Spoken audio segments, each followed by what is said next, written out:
Bonjour, Lisa du salon Studio 306 à Boca Raton.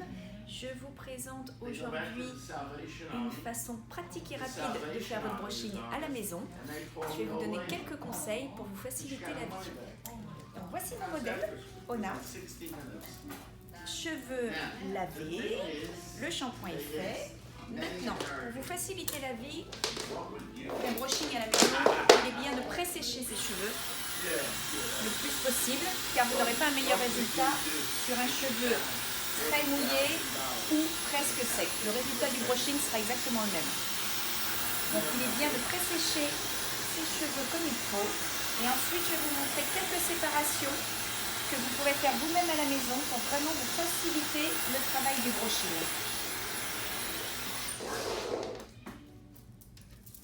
Très facile, très rapide.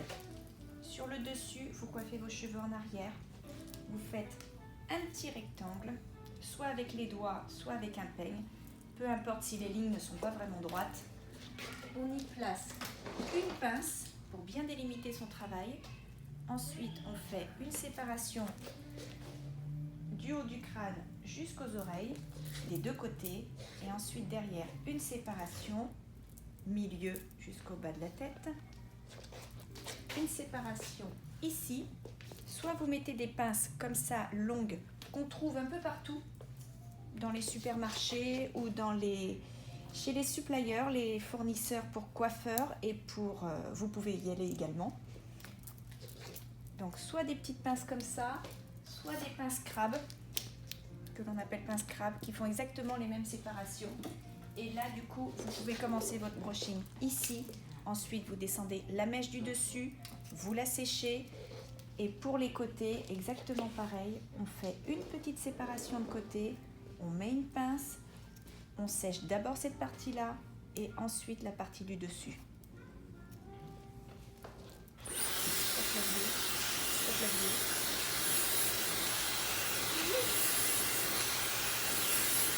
Voilà. Un exemple rapide. Si vous avez un miroir derrière, c'est très bien. Sinon, il faut le faire au toucher. Et ensuite, la mèche du dessus. En séparant son travail correctement, nous aurons un résultat de brushing beaucoup plus optimum. Voilà. Je vous montre rapidement. Ça, les deux mèches sont sèches. Et ensuite, le devant. D'abord la mèche du dessus,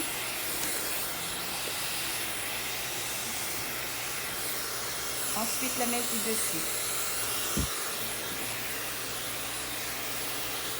Et là vous avez un travail de brushing structuré et en séparant les mèches, on évite de s'embrouiller dans la façon de faire son brushing. Je vous montre ensuite comment faire pour la séparation du dessus.